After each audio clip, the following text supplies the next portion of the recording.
Lord of the Mysteries Fire of Destruction Chapter 311 to 320. Up down left right forward backward. Right now for Adrian that didn't exist. Only absolute darkness. He didn't even know if he was falling or rising, or moving forward or backward. All his senses were shut down. He couldn't even feel his body, he couldn't even feel the passing of time.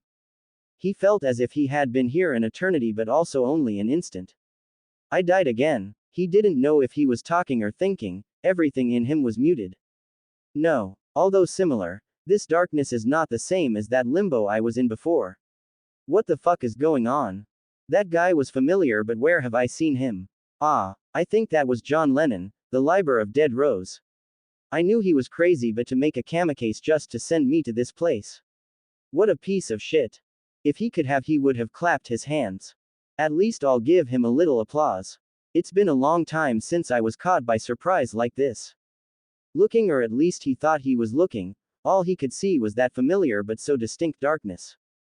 Despite being in this strange situation and feeling the snake of fear coiling in his stomach for what was to come. Strangely, Adrian felt no fear for this darkness. And this confused him immensely. He was more afraid of what would happen when he came out of the darkness than he was of staying here. In the face of this doubt, realization struck him and he stared in wonder at the darkness. In a hesitant and unsure voice, he tried to speak. Quote, Hunter's Hallow. The darkness that was familiar to him vibrated a little. He didn't see that or feel it, but something inside him told him that the darkness had answered him. Hello. At that, the redhead froze for several seconds. Ha. Ha ha. Ha ha ha. Ha ha ha ha ha ha. Unable to help himself, Adrian let out a laugh at what was happening. He was still alive. And not only that, but he had just talked to Hunter's Hallow. His theory was correct. The robe is alive and conscious to some extent. And right now it was protecting him from whatever was going on outside. That's why he couldn't feel anything. Ah, this is unbelievable, Adrian shouted to the darkness, who again responded in that strange way that told him it was listening to him. Well, old friend, how bad do things look?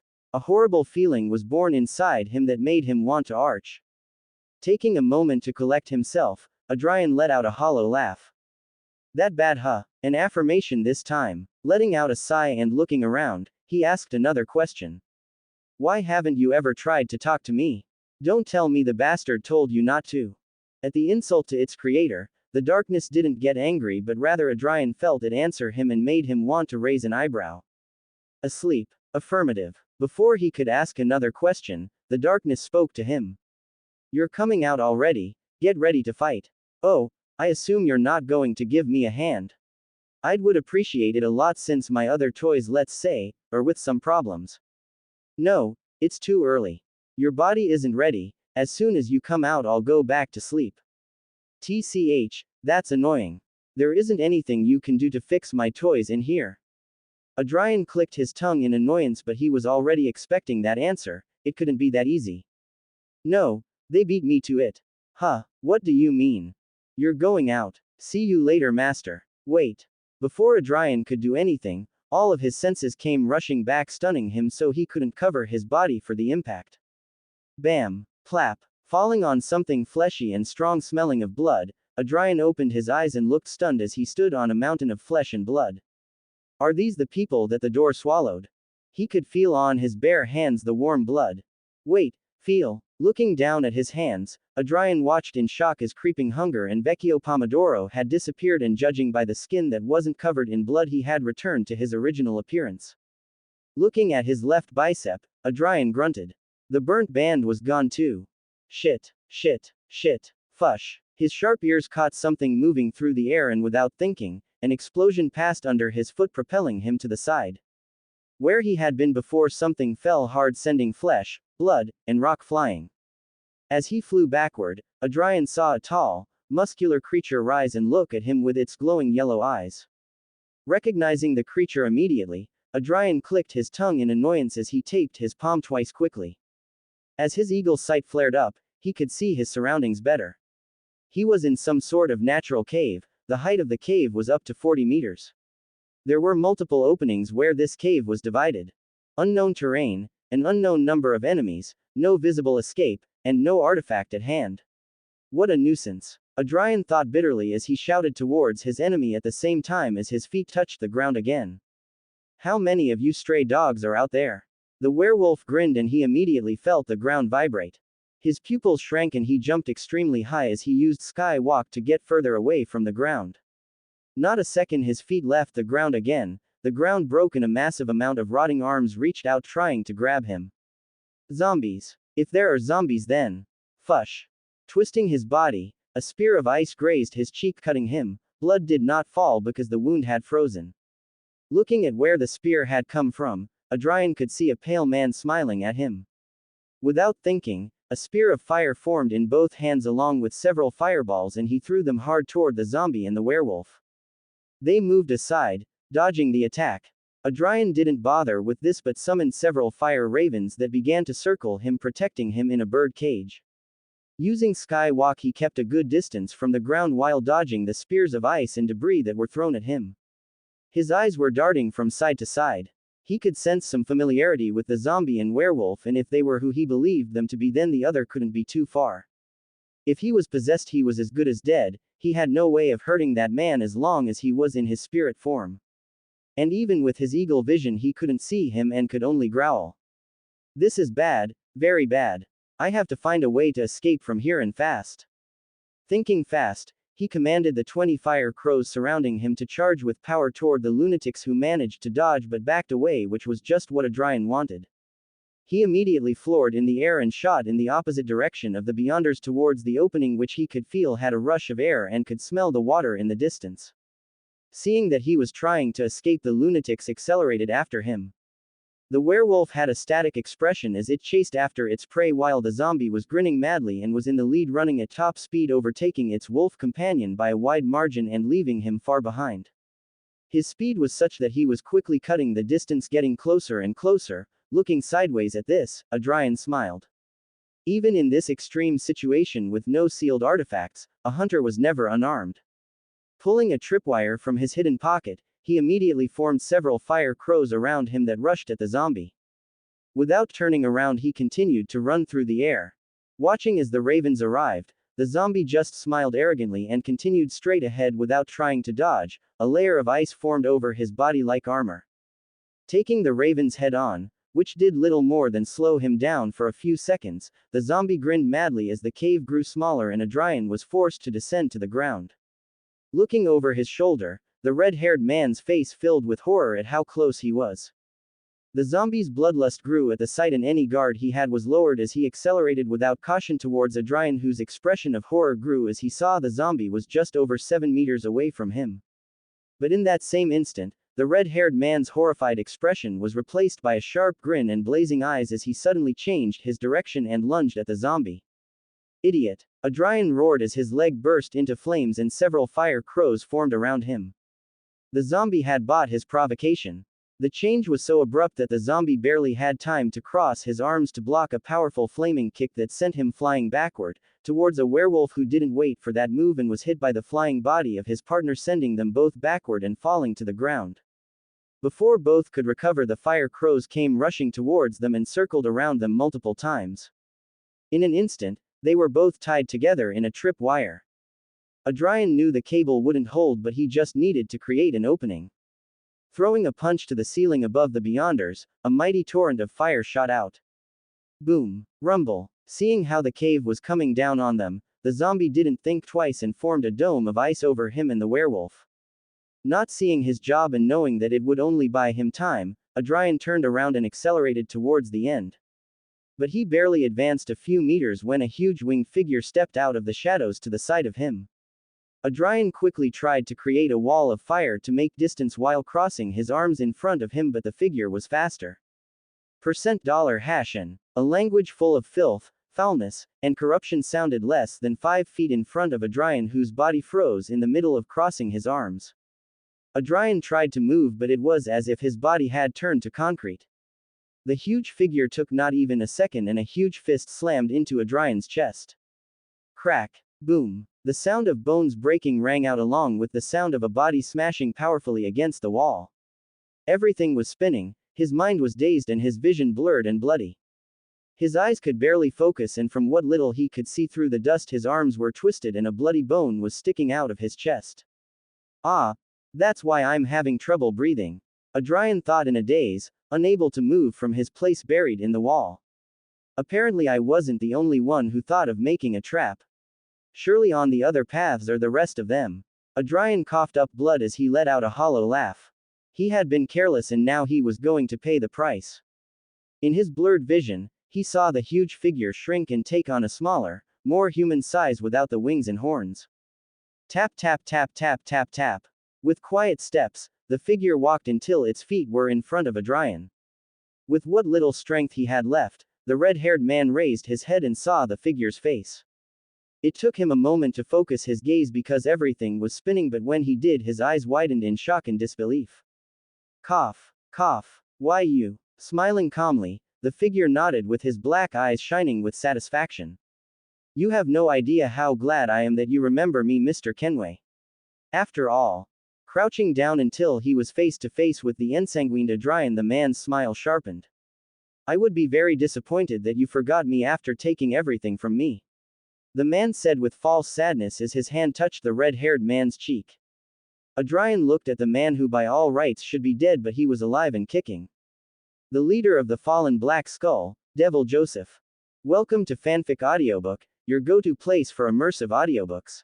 If you enjoy the content, don't forget to like the video and subscribe to our channel for more amazing stories.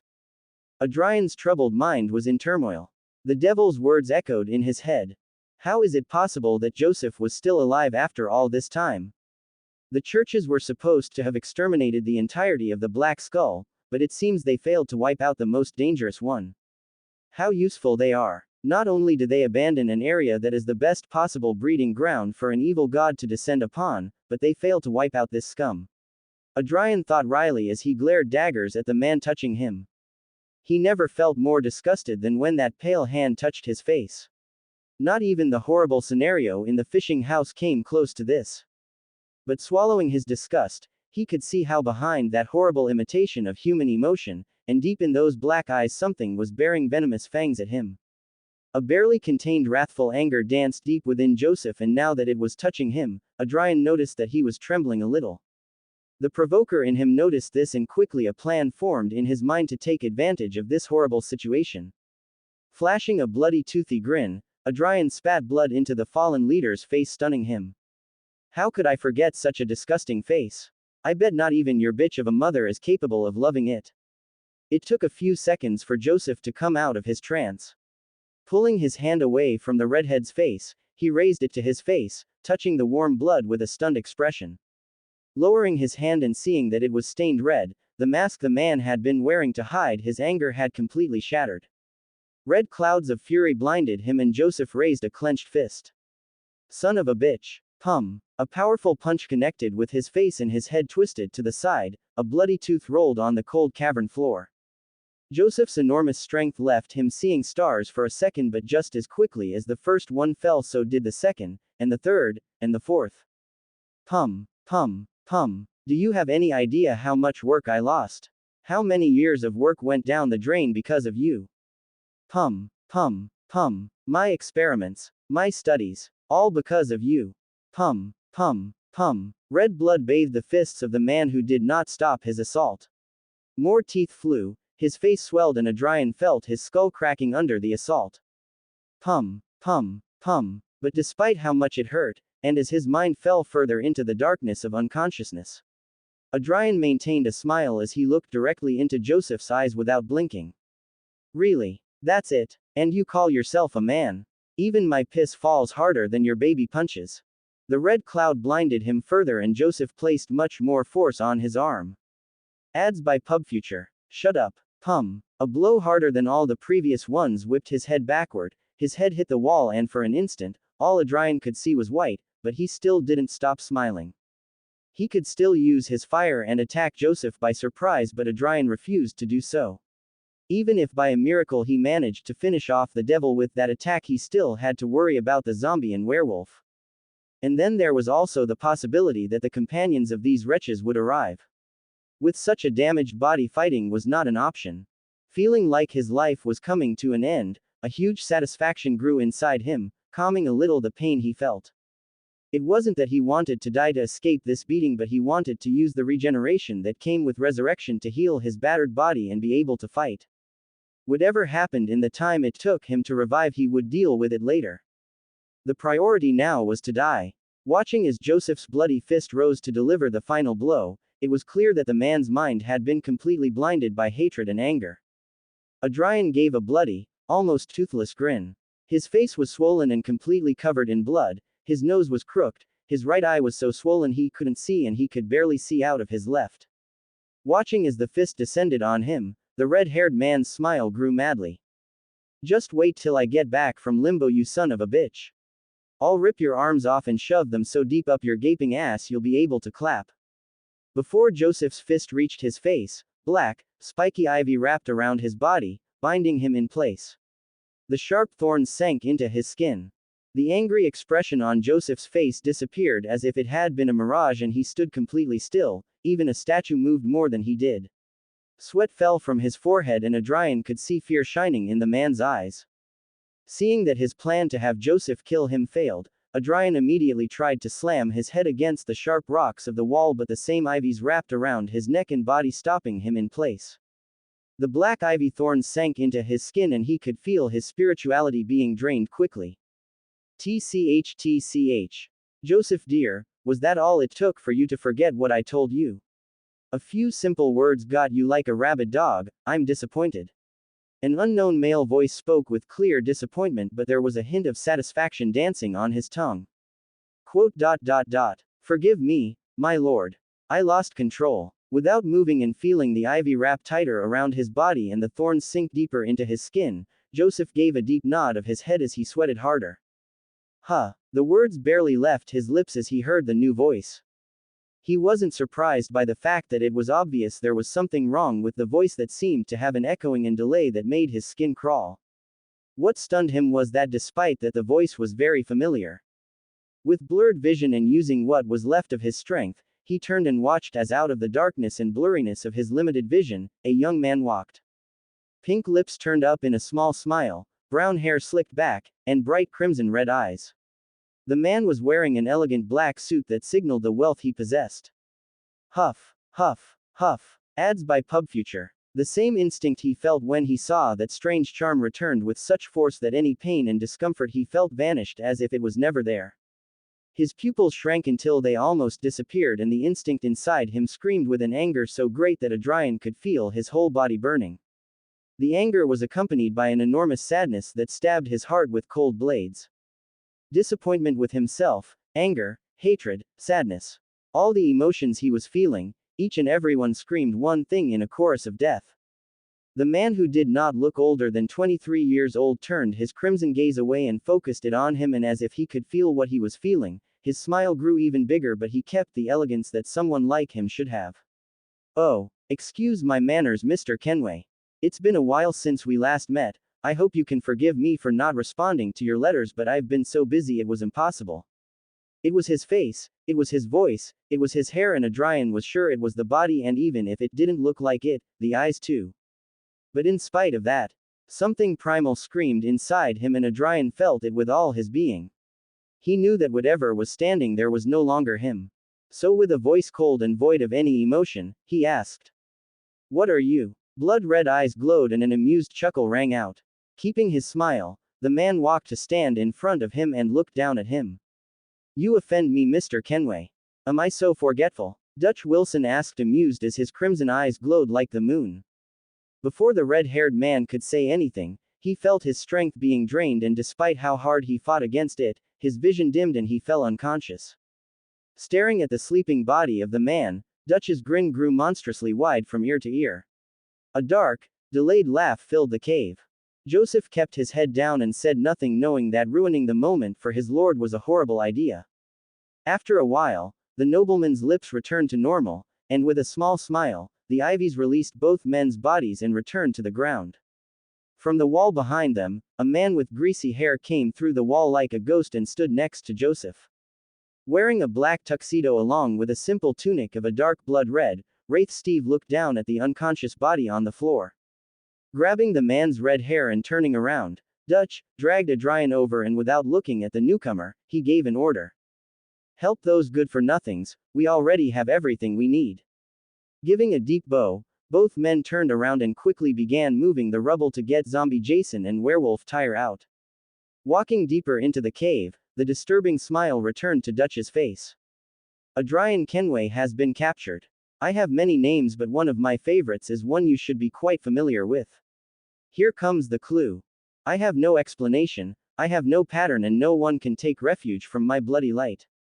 What am I? The nobleman asked as he grabbed the wine goblet and began to swirl it calmly in his hand. Frowning, Adrian digested the nobleman's words for long seconds. I have no explanation, I have no pattern, and no one can take refuge from my bloody light. What does it mean by that? The red-haired man thought in annoyance as he looked into Dutch's crimson eyes. He couldn't help but compare those eyes to the moon. Single quote question mark exclamation mark single quote. His eyes widened in shock and his mouth hung. Dutch smiled Machiavellianly and let out a dark chuckle, and as if reading his mind, the thing nodded. His stomach sank and his vision blurred. In a heavy voice, Adrian answered. Blood Moon. Laughing in amusement, the moon nodded. That's my gang, and you know I'm not worthy of being called by that name. Just call me Doctor. The leader of Backland's most dangerous gang laughed. Amidst the darkness, the doctor's crimson eyes glowed, resembling the crimson moon in the dark night sky. We have waited a long time for you. Herald of the Hunt. Adrian's mind completely turned to mush as he heard the way the doctor called him. Herald of the Hunt. What the fuck is he talking about? Smiling at the look of terror Adrian had, Doctor let out a laugh and held up his hand. In it was a necklace of a rusty spearhead, his necklace. You have a very curious body, you know. I wonder if it's a coincidence or they made it that way. Speaking to nothing, Doctor asked before shaking his head gently and tossed the necklace, which landed in front of Adrian's knees. Completely stunned and unable to hide his confusion, the red-haired man wasn't understanding what was going on. Ignoring the man's reaction, Doctor tilted his head slightly, looking deep into the other's eyes. Scarlet and crimson collided. Adrian Kenway. That's not your name, is it?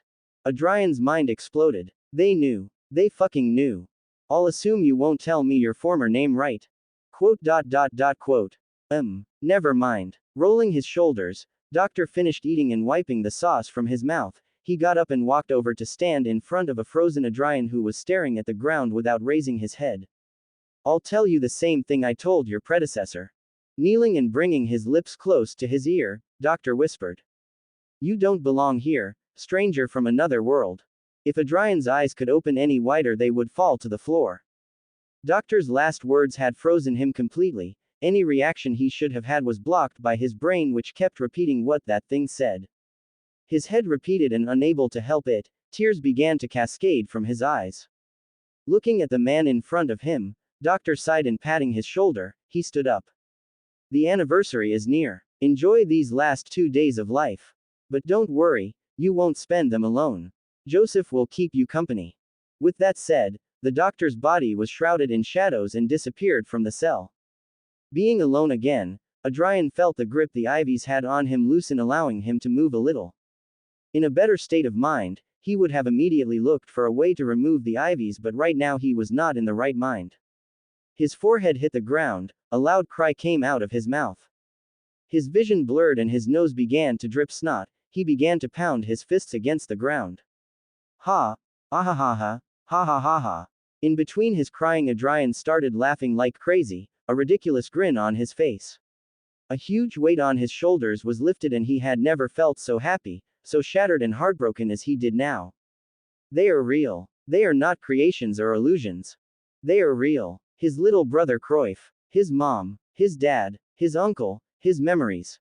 They were all real. I was so afraid that they were just a trick. Adrian cried with a huge smile as he curled into a ball on the floor. Ads by PubFuture. No matter how many times he repeated himself, a huge part of him had been so terrified that his life as Joa had been the past of this world. That he never really traveled across dimensions and that he was always on his land. But that part died. Remembering the doctor's words, Adrian cried like a little boy for his mother. All the pain and fear he felt all this time, which he buried deep inside him and tried to ignore for so long, finally left his body through his tears. Sometime later, after venting for a long time, and with red eyes, Adrian had never felt as good as he did now. When they say crying is good for the soul, I never thought it would be so therapeutic. The redhead thought with a small smile on his lips. Knowing that his family was still in his world and not in this hell was something that relaxed him immensely. Letting out another small sigh, he began to look around for a way to escape. Later he could be happy for his family, now he had to focus on saving himself from this prison. His eyes traveled to the tattoo on his left forearm and he couldn't help but curse loudly internally.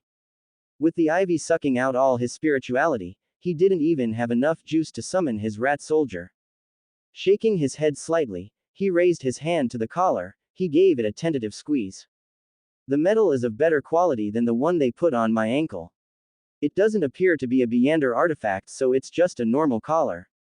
He could easily break this collar with one hand. Just as he tried to squeeze hard, the blackthorns sank into his skin and the strength of his body vanished. Huff, huff. Falling to one knee, Adrian gasped in agitated, red-faced breath. Looks like breaking the necklace is not an option. From his position, he looked up at the chain on the wall.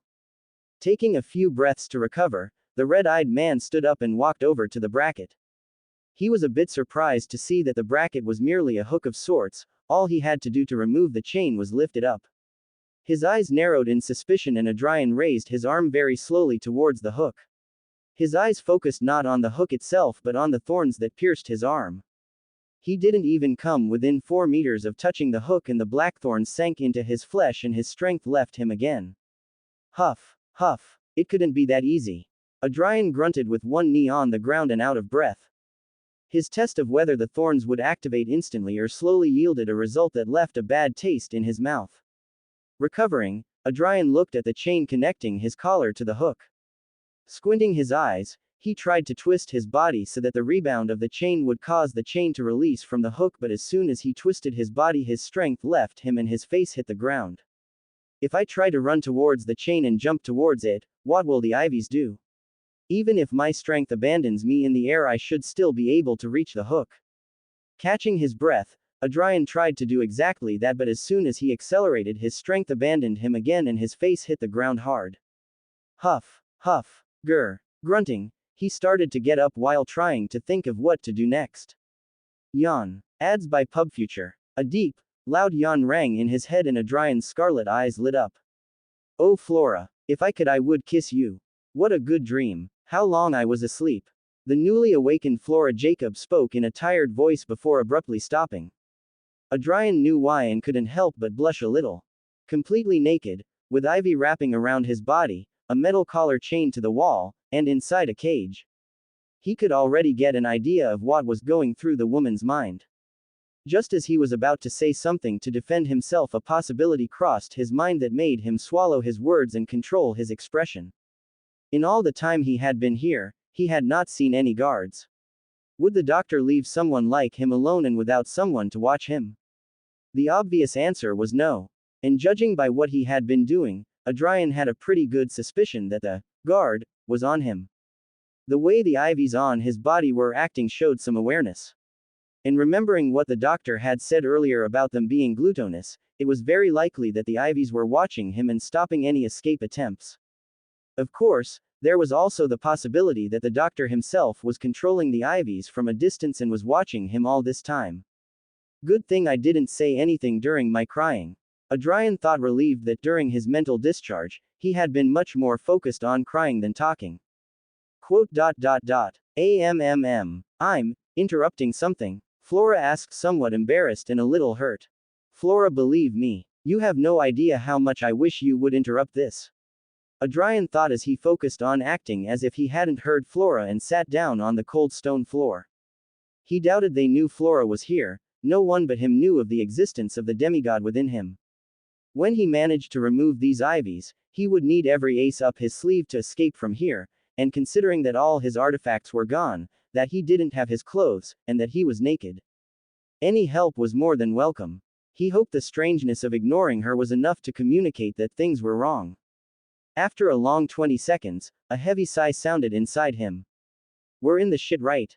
Adrian kept his face flat, showing no reaction. Quote. Quote. Quote. After a long agonizing 15 minutes, Flora exploded. If I could, I would smash your face in. How the fuck do you get yourself into such crazy situations? Are you a disaster magnet or what?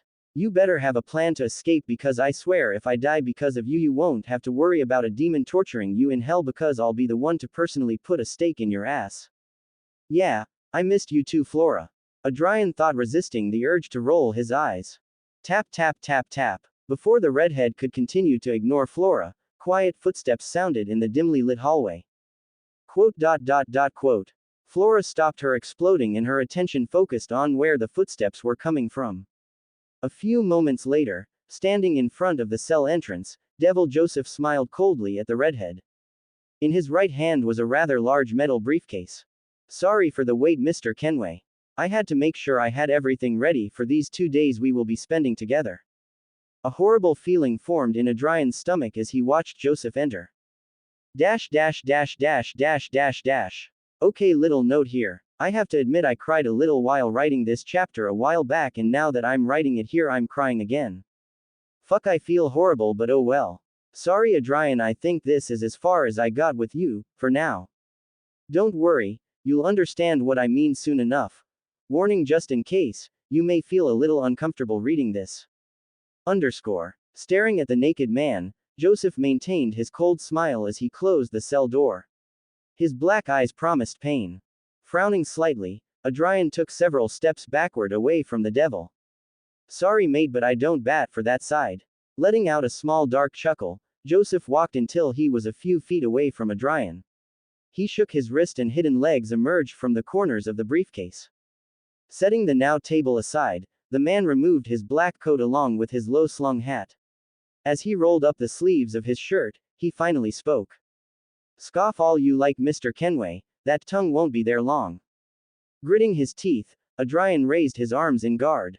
I'd like to see you try, corpse lover. That's flattering to me, Mr. Kenway. Snorting at the redhead's words, Joseph opened the briefcase with his left hand, at the same time snapping the fingers on his right hand. The ivies covering Adrian's body immediately shot toward the wall and embedded themselves in it, bringing their prey with them. His arms and legs were outstretched and his body was now an X on the wall. Grunting at the blow, he tried to break away from it, but the ivies didn't even flinch, and on top of that he could feel his strength fading. Adrian, if you have any ideas then do it now. Flora warned, catching Adrian's attention, who returned his gaze to Devil. If I had one I would have done it already, don't you think? Answering in his mind, he didn't hide his frustration and tried to pull himself out of the ivy. But it was useless. In hands that now wore black gloves, a potato peeler lay. You know, Mr. Kenway, there's a beauty in corpses that just fascinates me. Joseph began to explain as he walked. He gracefully held the peeler in his hand as if it were a holy blade. My family believes that true beauty lies beneath us. Stopping in front of Adrian, Joseph smiled as with his free hand he slowly stroked the red-haired man's V. His finger trailed up, stroking, tracing, and feeling the man's chiseled abs. Don't touch me, you son of a bitch. Growling, the pyromaniac tried to jerk away, but no matter how hard he tried he was completely immobile. Completely ignoring what he was saying, Joseph continued to speak as his finger moved up toward the man's prominent chest. Our skin is simply clothing that hides the true beauty underneath. Muscles, perfect human architecture. That, Mr. Kenway, is the true beauty of being human. Not this dirt. After pressing lightly on the right pectoral, his gloved hand went up to the shoulders. Veins laced the neck of Adrian, who was doing his best to pull himself away from the ivy, but it was useless. As soon as he tried to force, the thorns sucked his strength away. This process was repeated again and again, his muscles swelling and relaxing. For Joseph, whose hand never stopped exploring Adrian's body, it was the hottest thing he had ever seen. You know, Mr. Kenway, if I didn't have to keep you alive, I would have killed you so I could taste you. The man said, laminating his dry lips. If he could have, Adrian's face would have turned green with disgust. His pupils shrank to mere dots. Your death will not be slow, that I swear to you on my soul. The red-eyed man spat with pure venom. There was no way he was going to let this monster have his way with him without doing something about it. Letting out a small chuckle, Joseph's hand finally stopped touching the redhead's body. You say that like there's a chance of that happening, Mr. Kenway. Adrian didn't respond, just glared daggers of death at Joseph, who wasn't in the least bit frightened. Don't worry, Mr. Kenway. My lord ordered me that I couldn't kill you or play with you. Licking his dry lips, the devil continued. Though he also said that your body was all mine as soon as the anniversary was over. Adrian and Flora arched in disgust. Fuck you, sick fuck. The redhead spat at Joseph, who laughed darkly. Don't tell me I'll have to watch that sewer rat has his way with your body while I die. Damn it, Adrian, what the fuck did you get us into? Flora roared, furious and fearful for her future. Despite their connection, she would not die at the same instant Adrian did, but it would take some time, perhaps a few hours or minutes, she had no idea. While that normally meant time to escape, because of the connection she had with the princess, she seriously doubted she could get out of his body even if he was dead. That meant that while dying, she would see all the atrocities that man would do to the red-haired man. This is a good time to pray to your lord. I'm sure someone like him can afford a little of his power to save you, his blessed one, right? Flora asked in fright. There would be no problem if my lord existed. Adrian shouted in his mind as he writhed in the ivies. Suddenly, Joseph grabbed the man's thigh, and using the peeler, he sliced a long red slice of skin. Gritting his teeth, and as the peeled area wept its warm crimson liquid, Adrian watched in disgust as Joseph took the piece of skin he had removed and stuffed it into his mouth. With wet sucking and chewing sounds, clearly enjoying the taste, the man moaned softly before swallowing with a loud gulp. Ads by PubFuture. Licking the blood from his lips, Joseph kept his grip on Adrian's thigh and went back to slicing off another piece. But that didn't mean I can't take it out on you after what you did to me. Grinding his teeth, Adrian only let out a small grunt of annoyance. Of so many things he felt, feeling his skin peeled like a potato was at the bottom of his pain level. And this was noticed by Joseph, who finished swallowing another slice of skin and then smiled. Tough That's the way I like 'em. Turning away, he lazily tossed the potato peeler aside, discarding it as trash. The man returned to his tool table. Letting out a long sigh, Adrian looked down at his right thigh and clicked his tongue at the sight of the missing patch of skin. Quote. If you're not asking for help, it's because you have a plan, right? Flora asked the man, and she couldn't help but feel very uncomfortable at the sight of the missing piece of skin. Something like that, but you're not going to like it at all, the redhead thought. What the devil just said gave birth to a possibility. Doctor had said something similar, so his theory was pretty sure to be correct. They don't know that I can revive. If they knew I could resurrect, then they would never give my body to this idiot. The plan never changed, just the situation. He thought, a little amused as he shook his head. Again, the plan was to die. Watching as this time Joseph pulled out long bolt cutters, Adrian clenched his fists tightly. I can't believe the last thing I ate was burnt eggs in a cup of bitter coffee. Returning to his side, Joseph forced Adrian's hand open and placing his ring finger between the teeth of the clamp, he squeezed. This time his grunt was louder, and his finger fell to the ground and was ignored by Joseph, who grabbed another. With quivering lips, Adrian gave a strained smile. There won't be any way for you to explain to me what this anniversary is, right? He couldn't miss any opportunity to gather information. If he planned to use this event to his advantage, he needed as much information as possible. The only thing I know is that it will be celebrated in 2 days, and as soon as it passes I will be killed. After that my body will be given to this guy. Can it be a sacrifice? It has something to do with a ritual, I'm sure. If Blood Moon had orchestrated the kidnapping of over 100,000 people, that could only mean a large-scale sacrifice. His heart squeezed with a little fear but also some excitement. Let's see what you can do, Hunter's Hallow. This was a gamble. His entire being was placed on this dark horse, being strong enough to protect his soul. If it failed, he seriously doubted that he would be able to revive. But if it worked, gritting his teeth, Adrian let out a long, heavy sigh. This was the only option. And until then, I have to resist. Clenching his right fist, his eyes glowed with determination. Joseph looked at the man, and after thinking about it for about 3 seconds, he slammed the clamp down hard, cutting off another finger and earning another grunt. And ruin the surprise. No thanks, Mr. Kenway. Now a little question, the left or the right? Frowning, Adrian replied in annoyance. I won't play that game. No matter what you do, I'm not going to scream. Smiling at the man's provocation, Joseph nodded. We'll see about that, Mr. Kenway. The bolt cutter's teeth were placed around his left heel, and with a sharp clench, his foot fell to the ground in a thud. Crimson blood gushed out. Veins swelled in his neck, but despite the pain, Adrian did not scream. With sweat beginning to cover his body, he smiled provocatively at the devil, who looked at him somewhat impressed that he didn't scream. Rolling his shoulders, Joseph held the bolt cutter in his right hand and closed his left hand. Pum! A powerful blow sank into the stomach of Adrian, who coughed up blood and all the air left his lungs. Cough, cough, cough. Without giving him time to recover, Joseph placed the teeth of the claw on the remaining heel and squeezed. Plop! Gritting his teeth, the red-haired man could barely swallow the scream of pain. Seeing that he was still resisting, Joseph's smile grew even wider. Another blow sank into Adrian's stomach, who couldn't contain it and threw up his breakfast. Ads by PubFuture. Cough, cough. Having turned away from the vomit, the devil hit Adrian's stomach again. Pum, pum, pum. Saliva mixed with blood dripped from his mouth, his breathing was agitated and his vision somewhat blurred. Groaning, Adrian raised his head and spat out a bloody crawl at Joseph's feet. That's it. Black eyebrows shot up in surprise before a small chuckle tugged at his lips. Oh, Mr. Kenway. You and I are going to have a fun time. Tossing the bloody clamp aside, Joseph returned to his briefcase. By the way, my lord will come every 4 hours to treat your wounds. Your body will look like nothing happened.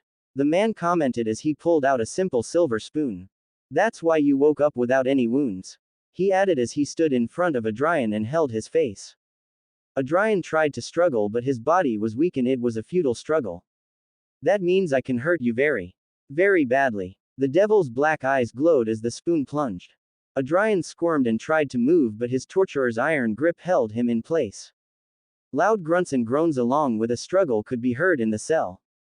Turning the spoon in long, slow circles, the devil slowly pulled the eye out of its socket.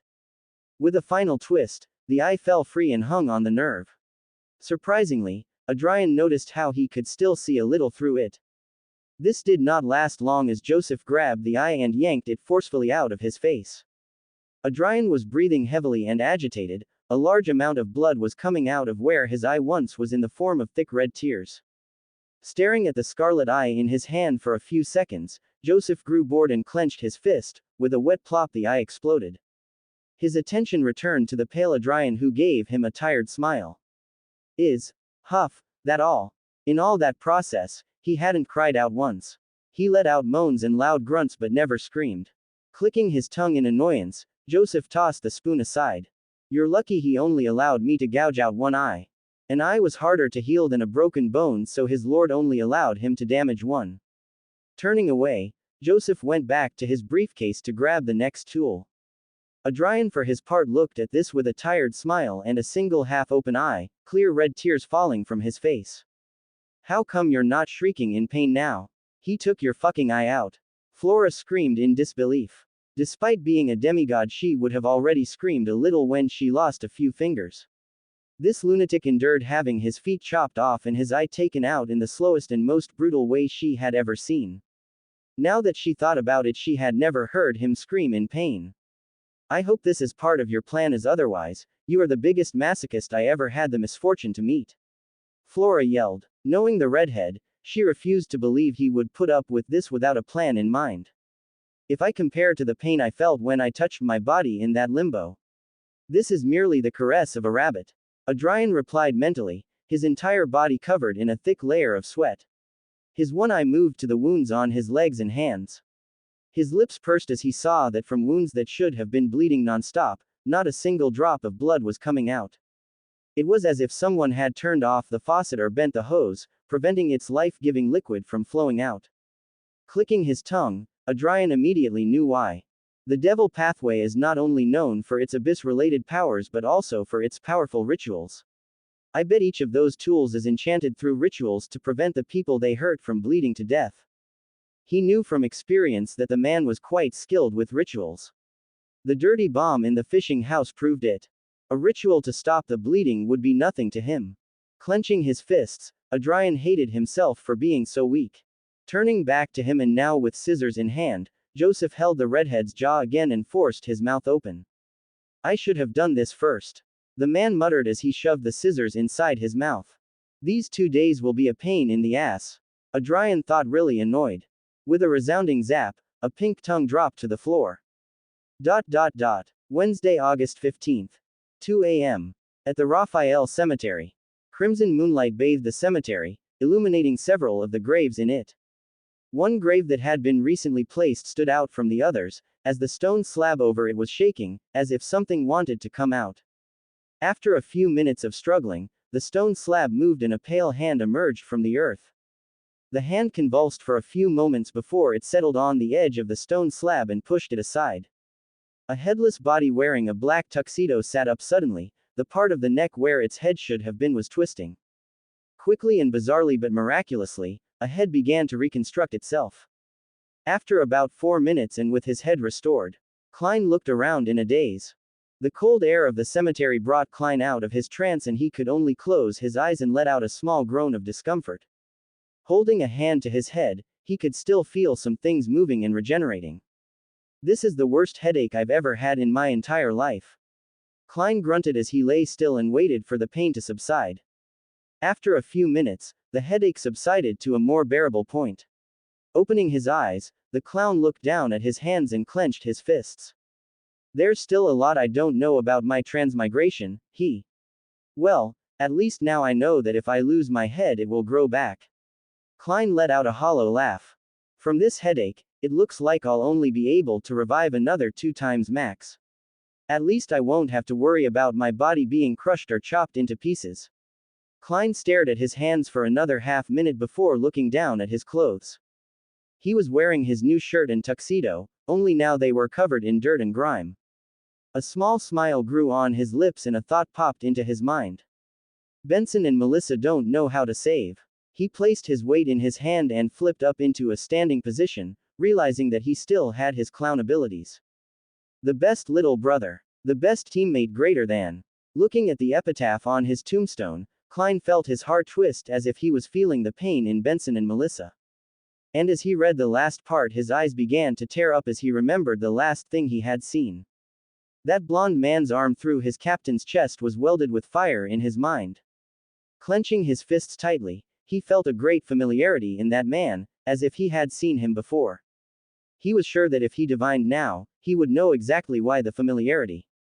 With a frown, Klein knelt and closed the lid of his coffin. I will have a better result if I divine in the world above the gray fog, it will also serve as protection from any surprises. He thought as he began to move the dirt back into place. His thoughts may be scattered but he still knew what was priority, so he did his best to make sure everything was as it was before he left the ground. Resurrection is not something anyone would accept. If the mandated punishers or the machinery hivemind knew about this, I'm sure it wouldn't end well for me. Klein thought. If he were still on Earth, he could lie his way into being God's blessed, man's savior. But in the world he was in now, it was a world with real gods. Gods who responded to rituals.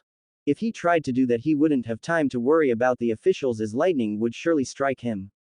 As he was putting the earth in place, his spirituality noticed something. Moving the earth a little, a familiar copper whistle jumped into view. Somewhat surprised, Klein cleaned it as best he could. A question was not asked as the answer came to his nose. Even though he had been in the ground, thanks to the fact that he had not been buried for long, the scent of a woman's perfume still lingered in it. A perfume that he was familiar with because his sister only wore it on special occasions. A sad smile grew on his face and Klein held the whistle to his chest and hugged it as tears again fell from his face. Thank you, Melissa. It seems this is also considered a burial object. Klein gave a self-deprecating laugh as he watched as his topaz pendant was wrapped around his left wrist. His face turned solemn and he looked around. The captain's grave should be around here somewhere, I think. Using his pendulum, and after changing 2 directions, he finally found Dunn's grave. The most trusted partner. Ads by PubFuture. The captain forever greater than. After 15 minutes of divination-assisted searching, Klein's gaze was returned by the monochromatic photo of the captain. He had a gentle expression, a high hairline, and gray eyes, no different than before. But even though Klein was seeing that gentle expression, his mind flashed back to the face the captain made when his chest was pierced. Biting his lips, Klein's entire body trembled. Tears again fell from his eyes and his nose became blocked. The clown tried to be strong, but his knees gave way and he fell to the ground. "Forgive me, Captain." Klein barely spoke. I tried my best, but I failed. Forgive me." Klein stayed like that for a long 15 minutes. After unburdening himself, he slowly got up. Looking at the grave of his captain, and with red eyes, a smile grew on his face. "Captain, we saved Tingen." Tears fell again, but his smile stayed in place. But as soon as he realized what he said, his expression froze and his eyes widened in shock. Quickly he dropped the pendulum again and closing his eyes he spoke in his mind.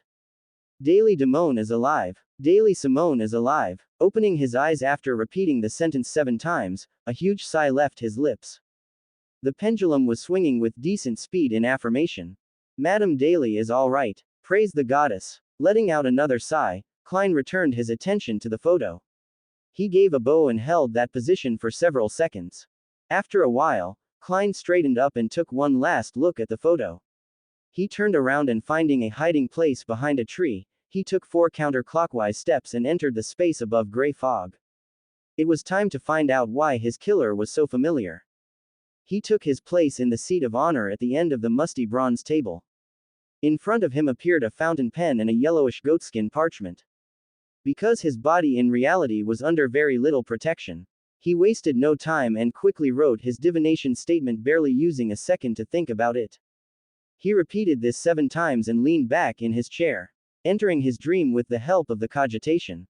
In the blurry world, countless colored lights were dancing and coming together to form a scene. In a room, he easily recognized as Dunn Smith's office. He saw himself and the captain seated. The older man had handed him a piece of paper that he had pulled out of a desk drawer. There was no title on the piece of paper, just a black and white picture with a few lines of information. The picture snapped and Klein awoke from his dream. His look was one of disbelief. Bringing a hand to his face, a humorless laugh was muffled by the palm. "I saw the face of my killer without even knowing it," Klein shouted full of irony. The man in the picture and his murderer was the traitor Ince Zangwill. He was the former archbishop of the Church of the Evernight Gods. The gatekeeper who failed to advance. Dunn Smith had presented him with this guy's information as soon as he had joined the Nighthawks. Ince Zangwill at the time of betraying the church had stolen the sealed artifact 008. And thanks to the information provided by Chariot about the coincidences, he immediately bet that the ability of this artifact with the appearance of a simple feather was that. Tap tap tap tap. Tapping the edge of the table, Klein's expression went flat. Creating stories in which people follow the script without realizing it. What a terrifying power. Klein muttered, trembling. Ads by PubFuture. He was sure that if it hadn't been for Chariot, he would never have seen the signs until it was too late. If Mr. Chariot hadn't said what he said, how many more people besides me and the captain would have died? Klein muttered, looking at the crimson flame. Despite how much it pained him, Klein knew it was a miracle that only the 2 of them had died.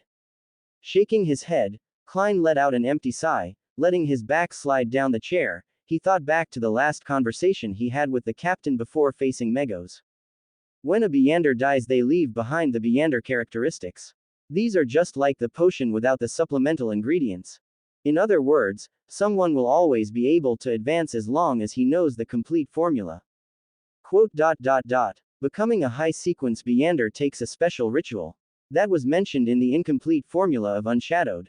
Ince Zangwill is the gatekeeper of Sequence 5. Saint Selena's ashes must be the characteristics of Sequence 4.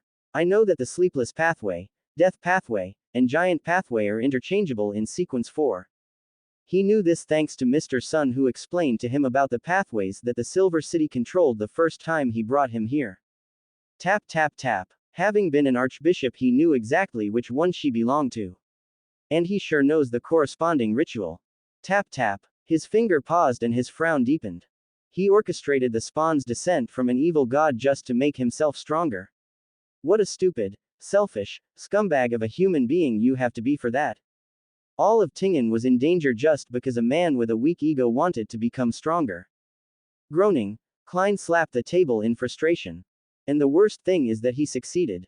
Considering that he took the skull of Lord Azek's son, it's pretty certain that the only thing he lacked to advance was the ashes of the holy Selena.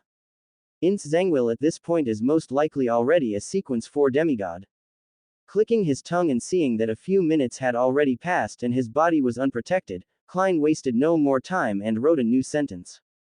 Having the protection of 008 and being a demigod now, Klein could only divine a general area. Of course, this was only possible thanks to this mysterious space. If he tried to do it in the real world, no doubt the divination would fail.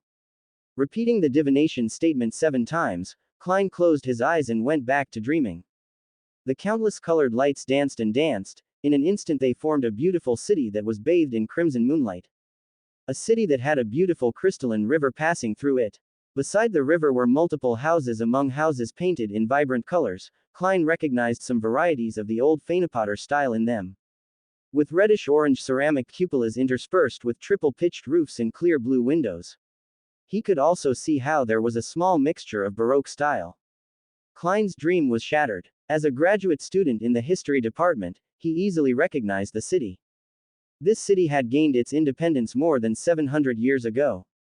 The City of Wisdom, Lindbergh. Shaking his head, Klein quickly wrote down another divination statement. He was the fiancé of Megos, and according to the letter of the dead Sirius Orapis, one of the main participants in the creation of the true creator's spawn. He was an accomplice who would not escape responsibility and would pay in blood. Repeating 7 times, Klein closed his eyes. The process repeated itself and he could see a city vastly different from the one he had seen before. A thick and somewhat turbulent river. On the sides, were rows upon rows of modern Lowen-style buildings painted in dark colors. A bit of Gothic style could be seen. The capital of capitals and the city of hope, Backland. The scene broke and Klein returned to his body. Klein, still in his seat of honor, frowned. It seems that Lenevis is a higher sequence than I thought. No, he may have gained a benefit from aiding the descent of the true creator's son. Perhaps an object or some divine characteristic. Although he now knew where his enemies were, there was something that bothered him greatly. He didn't have the ability to wreak vengeance. Even if Lenevis is only sequence 7, or even 8, it won't be easy to deal with him if he received a great benefit. Ince Zangwill is more terrifying. A sequence 4 demigod and a powerful grade 0 artifact. His current self could do nothing against these monsters. If I want to stand a chance, my only options is to continue advancing my sequence and obtain powerful artifacts. With those thoughts and after thinking about it for a moment or two, Klein wrote one last sentence on the parchment. Setting aside the fountain pen, Klein leaned back in his seat and closed his eyes. In his dream, the countless lights came together and formed a beautiful city with a crystal clear river. Brightly colored buildings, traces of the old Fanipotter style, a few touches of the Baroque style. The same place where Ince Zangwill once was. The City of Wisdom, Lindbergh. Immediately after that, the scene changed. He saw a majestic peak piercing the heavens, and, above it, an ancient palace. He saw the ancient stone throne and above it he saw a strange vertical pupil formed by countless mysterious symbols. The dream broke and Klein sighed and his finger tapped the table again. Tap tap tap. Lindbergh contains the opportunities to make me strong. The second scene refers to the peak in the Hornassus Mountains, to the treasure left behind by the Antigonus family. After thinking about it for only 1 second, Klein decided to forget about the second scene altogether. Quote. Tempting but no thanks. Anything that could be related to the half-fool he didn't want to be within 10 kilometers of them. I'm just a little sequence 8.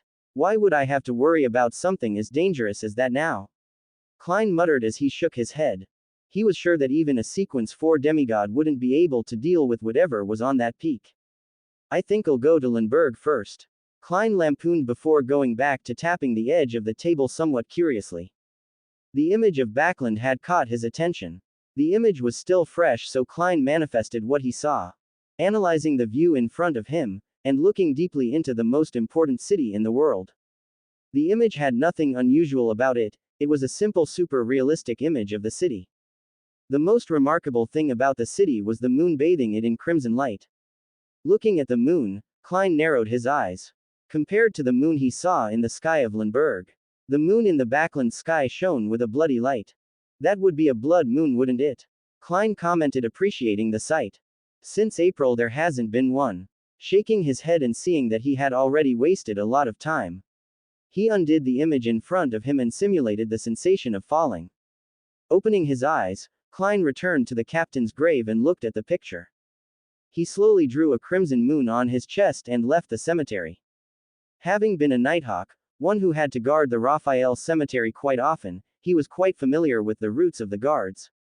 He left the cemetery without incident and walked down the stone path to Tingen using the shadows of the trees for cover. With 15 minutes to go before he reached Tingen, Klein stopped mid-step and his expression became flat. For a few seconds, he was completely frozen. How am I supposed to get to Lemberg? Klein whispered barely above a whisper. He didn't have a single penny to his name. All he had was his tuxedo, his pendulum, and Azek's whistle. Never had Klein regretted so much that he hadn't tried his hand at his sacrificial ritual. With so much going on so fast, he hadn't had time. Maybe I can sneak onto a train. Klein considered it, and the more he thought about it, the more tempting the idea became. But of course, if I get caught and they see my face, I'm lost. Letting out a sigh, Klein put his hand to his face. By the legal way, it would have to be. How much is a ticket from here to Lemberg? Is there any job I can do for a few days that requires no ID, no registration, and is willing to pay me per hour? Ads by PubFuture. After thinking about it for a long while, Klein pulled Azek's whistle out of his pocket and stared at it for a long time, a blush on his face. You won't mind if I borrow some money, will you? Biting his lips, Klein dropped his pendulum and muttered under his breath. Repeating this 7 times, Klein watched in relief as the pendulum swung in affirmation. Pulling out the copper whistle, Klein gave a loud blow but no sound came out. I'll pay him back when I get the chance, Klein said in his heart as he watched the giant skeleton form. As soon as those eye flames focused on him, Klein didn't have time to say anything before the skeleton extended something to him. Somewhat confused, Klein took the object and his eyes widened like saucers when he saw what it was. It was a black leather wallet, and a considerably heavy one at that. Klein looked so stunned at this that he missed how the skeleton disappeared before he could say anything. Staring at the fat black leather wallet, Klein's hands were shaking. Did Mr. Azek know that I would be resurrected and that I would have no money and prepare something accordingly? Klein muttered in a daze before he sighed and nodded, seeing the logic of it. Mr. Azek is the death consul. I don't know what I was expecting trying to hide it from him. Perhaps that's why he hadn't even stopped to think about Mr. Azek's reaction when someone who should be dead wrote to him. Shaking his head, Klein wasted no time and shamelessly opened the wallet. Immediately the smell of money hit his nose, but what caught his attention most was a small folded piece of paper in the middle of the wallet. Grabbing and unfolding the paper, only one sentence was written on it. A small smile grew on Klein's face. Thank you, Mr. Azek. Carefully pushing the paper aside, Klein counted the money. His hands shook again and his eyebrows rose to touch his hair. 300 pounds. Are you sure you don't want him to know? A man in a black tuxedo with a mole under his ear asked. I don't want him to see me in this state, an icy male voice replied. Despite the coldness in the voice, one could tell how the man tried to make it gentler. His pale face was semi-transparent and one of his eyes burned with a gray flame. Azek just nodded calmly without saying anything. After recovering from the shock and carefully stowing his wallet in his breast pocket, Klein continued on his way to Tingen. Klein walked aimlessly for 2 hours and before he knew it, he had returned to a familiar street. When he regained his thoughts, he saw how he had returned to the street where he lived with his sister and brother. Seeing the house in front of him, Klein took a joyful step but suddenly stopped. With a bitter smile, he turned and walked away from the house. This is better. The things I will do will not involve them in the future. The Nighthawks, compensation will make sure they will live well for a while, even if Melissa fails to find a job or Benson loses his, they will be fine. Klein repeated to himself mentally, trying to comfort himself. Walking the streets with a heavy and sad heart, he suddenly felt fatigued. Finding a simple motel, he paid for a night, and before going to sleep he cleaned himself up, wiping all the dirt from his death, and then slept until daybreak. Leaving the motel, Klein bought several stylish clothing and clothes for the approaching winter, along with a leather luggage suitcase and a cane. In all, he had spent £38. Tuesday. I've hardly been dead a day, Klein thought as he read the newspaper. He was in a private carriage to avoid bumping into anyone familiar on the way to the Tingen train station. From Tingen to Lemberg would take a 16-hour train ride. Having bought a second-class seat for 10 soldi, Klein sat on a bench to wait for the 2 o'clock train. It was barely 11 o'clock. He was happy that there was no surveillance on this sort of thing. With just money, he could board the train without needing another document to confirm his identity. Klein suddenly had an empty heart. The fact that he was leaving Tingen for Lemberg in a few hours left him in great pain. He thought of his younger sister who gave a maternal air. Of his older brother who liked to play bad jokes. Klein suddenly had a strong desire. A strong desire to see his siblings again. At this moment, Klein realized why he took the 2 o'clock train and not the 12 o'clock one. Grabbing his suitcase, he quickly left the train station on his way to Daffodil Street. Ads by PubFuture. A few minutes after he left the station, 2 beautiful women entered. The older one was dressed in a white dress and a small hat while the younger one wore a black dress with a veiled hat of the same color, and the younger one carried 2 black suitcases of luggage. These women won the eyes of several men present because of their great beauty, especially the older one. Handing 2 first-class tickets to the guard who stared at them dumbfounded. The women took their seats in first class and waited for the train to start. Looking around somewhat worried, the younger woman was clearly waiting for something to happen. Detecting her apprentice's anxiety, the older one let out a small giggle and shook her head. Nervous Trissa. Don't worry, no one is going to bother us. Trissa, or as he was formerly known, the man Triss, nodded at his teacher's words. Forgive me, Madame Sharon. Smiling at her apprentice, the Witch of Sequence 6 returned her attention to the window as the train bell rang. Choo-choo. After 15 minutes in silence, Trissa spoke again. Madame Sharon, why are we going to Lemberg? Smiling sideways, Madame Sharon didn't take her eyes off the scenery. Because it's a special occasion. Klein stood in the distance watching the destroyed and decayed expressions of his siblings. Melissa looked like she hadn't stopped crying all night while Benson had a blank stare with red eyes. Both were wearing black, which made them look even more miserable. Klein's heart ached and he wished he could do something to ease his siblings' pain, but he didn't know how. He couldn't just approach them. Following his siblings who were slumped over, he arrived with them at the municipal square where there was a large number of tents. He looked at this in confusion for a second and then remembered how an excited Melissa had bought tickets for the new circus in town a few days back. Klein's heart broke even more as he remembered that the tickets were for today. Just one day after his death. Although he thought it impossible, the hatred he felt for Ince Zengwil multiplied enormously. But the sadness and pain in his heart was even greater. Tears fell from his eyes and he tried to wipe them away as best he could. His red eyes went to the sign with the name of the circus. In front of this sign were several people dressed in exaggerated, pastel-colored clothing, with hats with bells, their faces painted white, their eyes circled blue, and their noses painted bright red. Watching as one of the colorful, white-faced clowns approached his brothers, he watched as the yellow-hatted clown did various tricks with balls and cards. Benson forced a smile and clapped his hands while Melissa looked on with a blank expression. The clown was unfazed by this and simply gave an exaggerated bow and walked off to another part of the square. Knowing Benson, he was the one who took Melissa out. He sure didn't want her to stay in the room all day. Gritting his teeth, Klein wanted to reach over and hug his sister, but using all his will he restrained himself. Suddenly, he lowered his hand into his pocket where his wallet was and had an idea.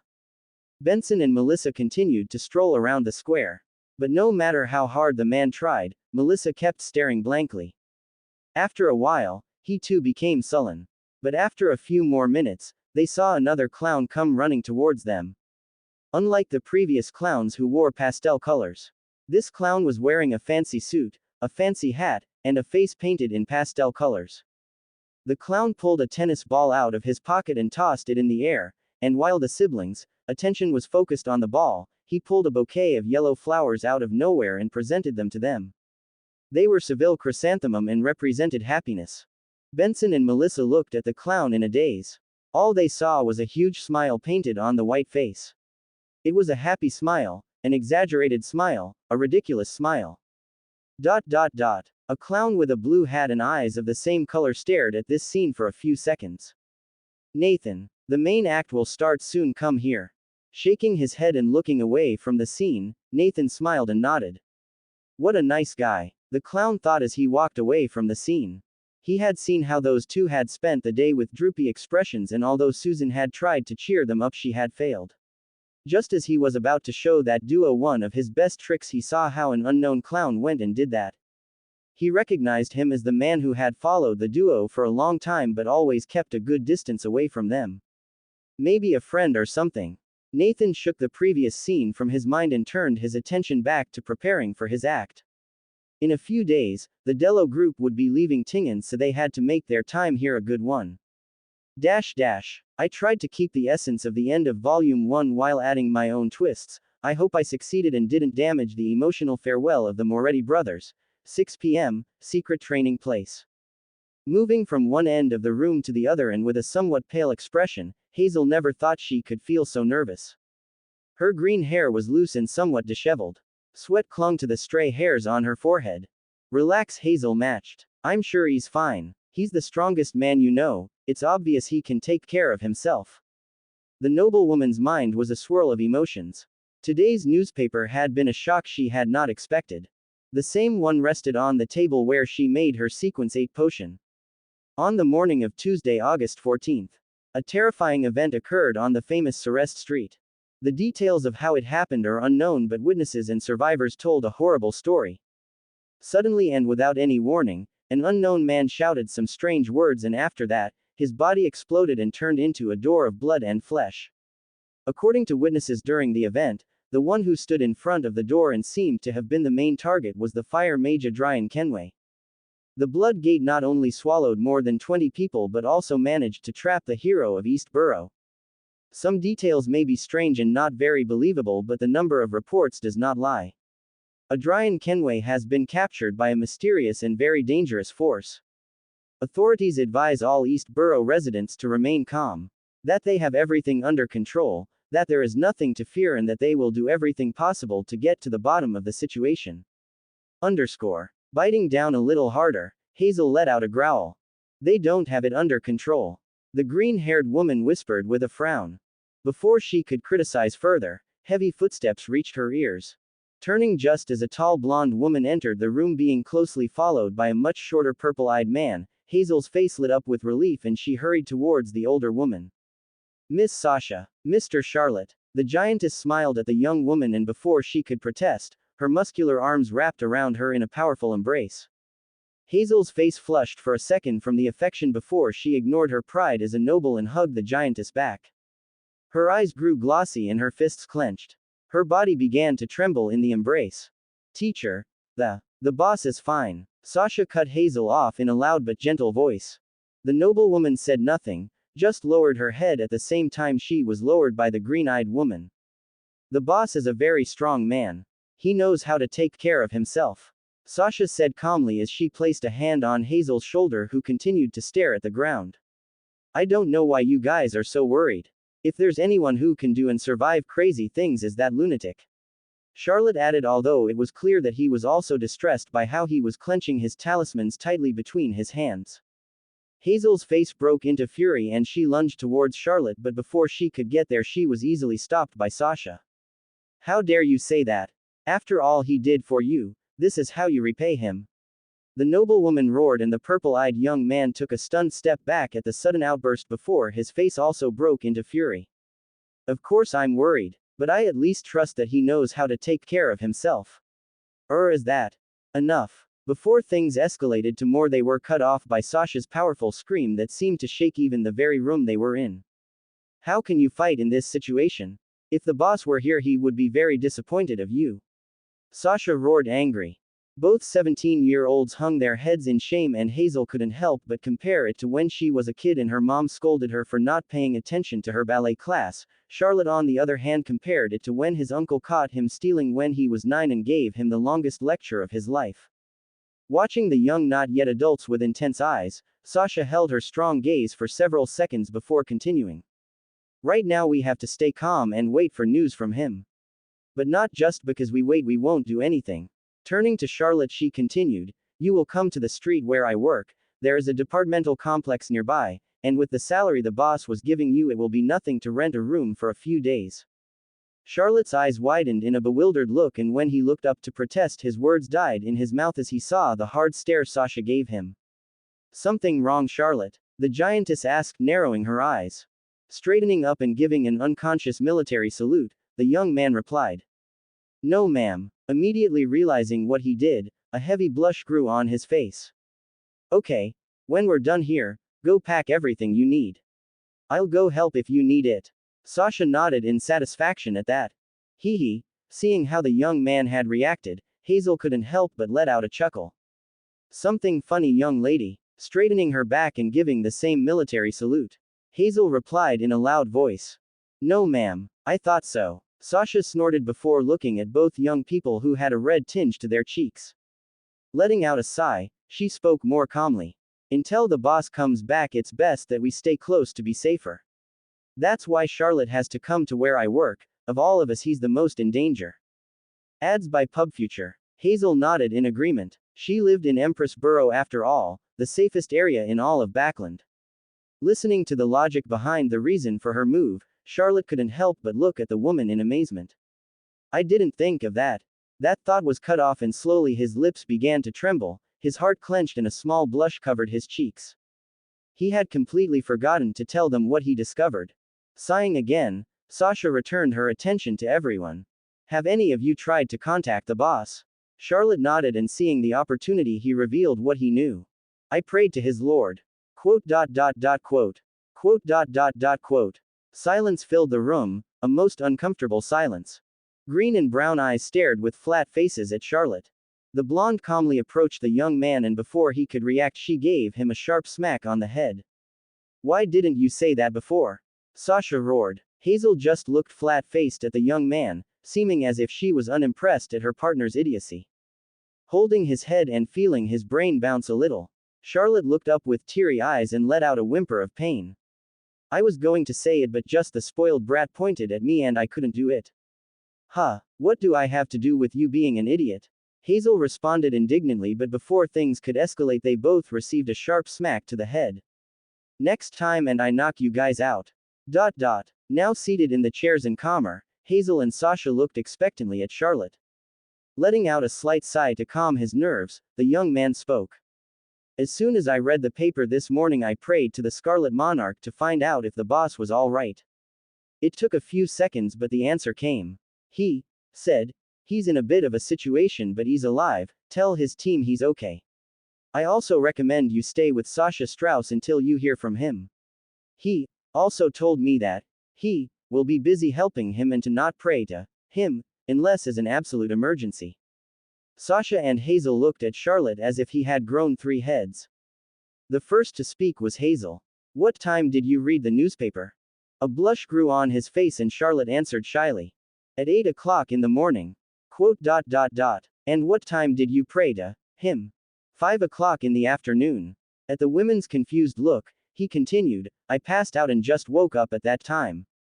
Quote. Quote. This time it was Sasha who asked. Is there anything else we should know? Quote. Single quote. He also said to be on guard because something will happen on August 16th at noon. If Charlotte could have she would have sunk to the ground at the incredulous expressions of the women in front of him. How could anyone be so forgetful? Hazel whispered, still processing what this guy had said. Letting out a shaky sigh, Sasha brought a hand to her face. There's a lot you have to learn, the giantess murmured as she shook her head.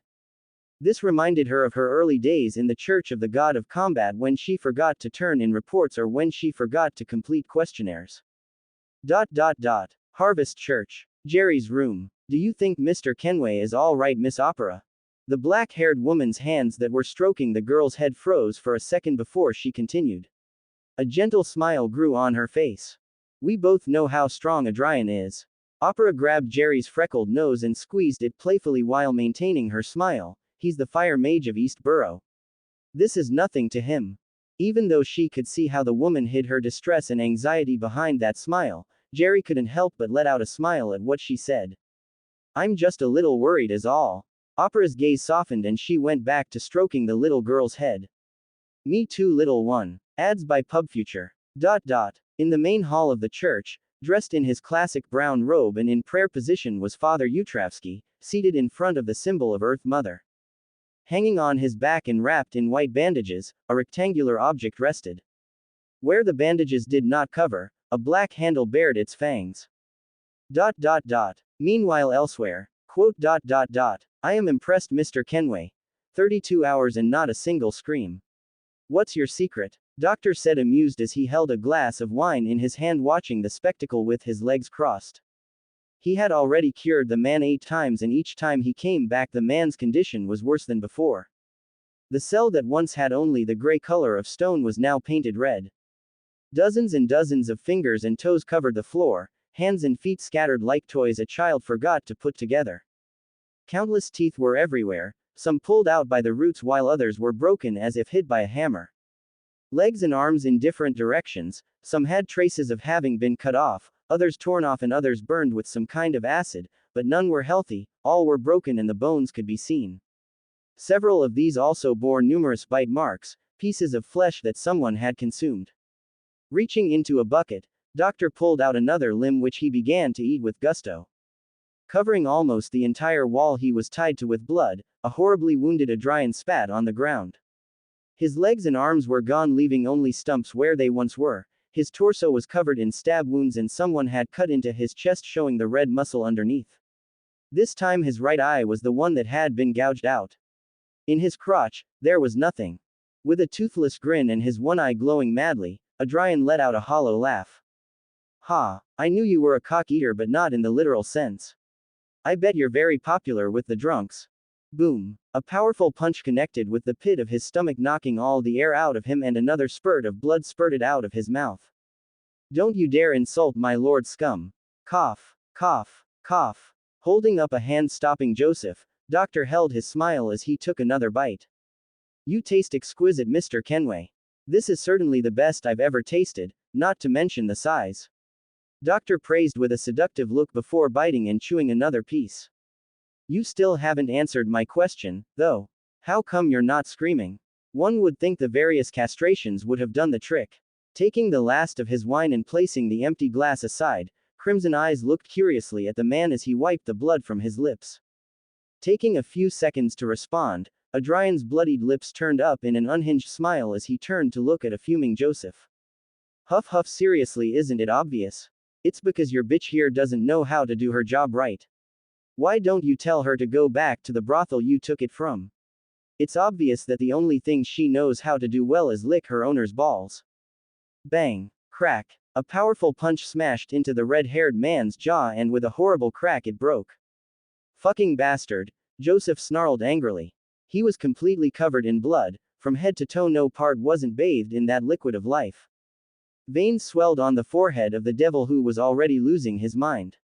No matter how many bones he broke, how many eyes he stretched, how many limbs he cut, how many times he stabbed, hit, mangled, he hadn't gotten Adrian Kenway to scream once.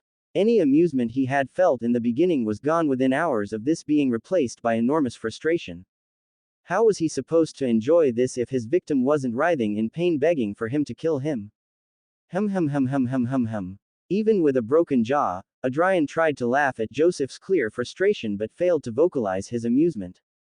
Ha. Don't tell me you've already lost your mind, Mr. Kenway. Doctor exclaimed at the ridiculous scene in front of him. I agree with that madman. Princess, you're still there, aren't you? Flora asked, extremely worried. At this point, there was no way the redhead hadn't lost his mind after everything they did to him. Don't worry, old lady. I'm still here. Adrian growled in his mind as his one good eye glared daggers at Doctor, who, letting out a small chuckle, stood up from his seat and walked over to him. You certainly live up to the responsibility you were given. If this was enough to break you, I would have been very, very disappointed. Placing a hand on the redhead's bloody chest, a crimson light emanated from it. Slowly, the red-haired man's wounds began to twist and vibrate. After a few seconds, they began to heal. Bones grew and were slowly covered by muscle, which in turn were covered by pink skin. After 20 seconds, a fully healed Adrian Kenway was left on the wall. The only evidence of his torture was how his torso and face were completely covered in blood. Patting the red-haired man's shoulder, Doctor turned around and raised his hand in the air in farewell.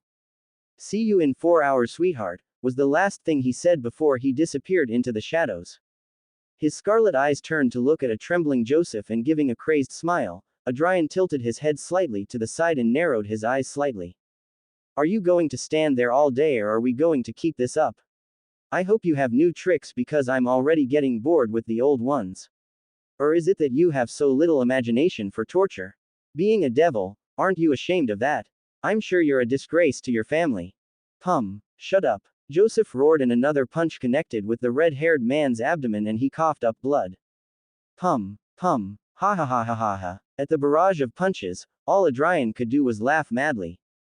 He had finally found a weakness in Joseph. Someone's got family problems, the red-haired man thought, extremely pleased as his smile grew even bigger. 16 hours to the anniversary. Wednesday, August 16, 1349.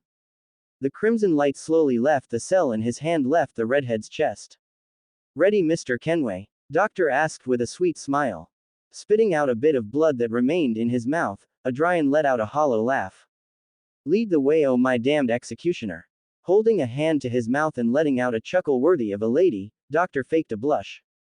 "Oh, Mr. Kenway, not in front of the children." Joseph looked at all this with a flat expression on his bloody face.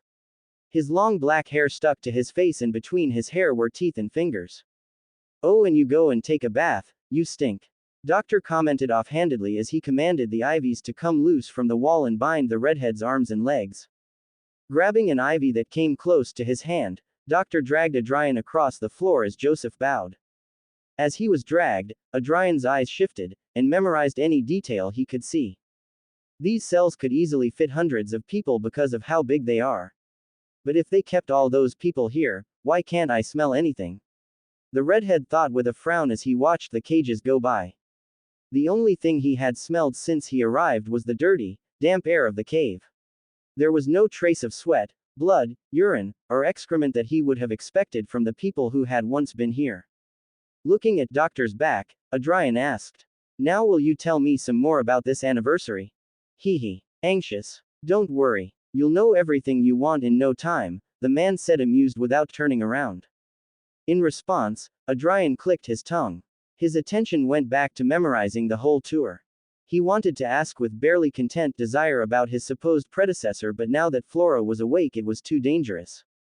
He didn't care much that she would know he wasn't of this world. What he was worried about was the doctor saying something about the cosmos and causing her to lose control inside him.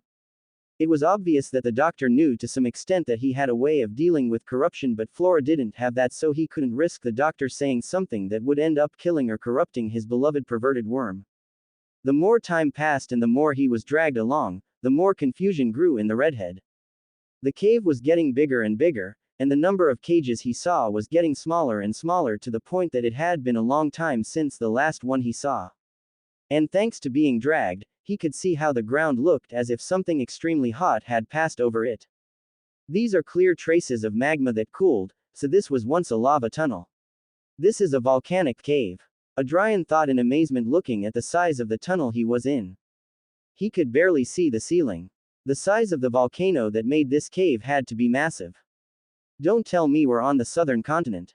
Adrian thought with annoyance as he held back a sigh. Returning to the northern continent was going to be a huge problem. They kept going deeper and deeper.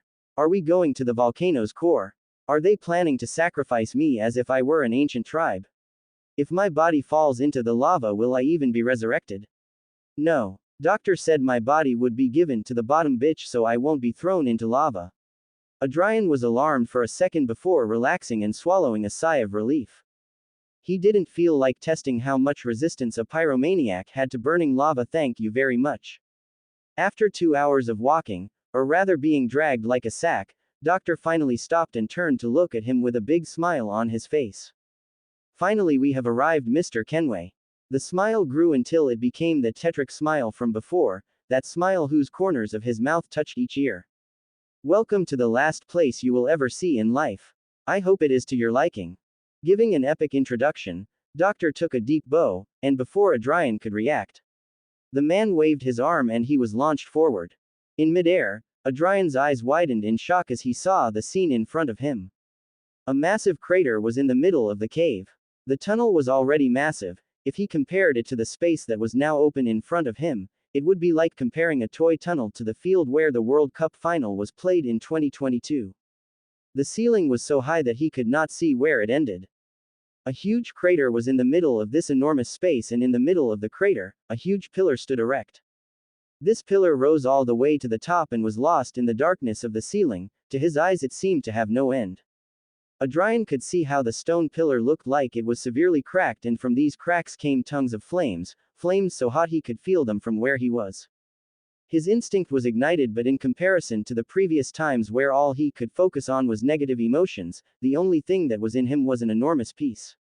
As if this place was the perfect place where he could fall asleep and never wake up and it wouldn't bother him. But through that calm, he also felt something else.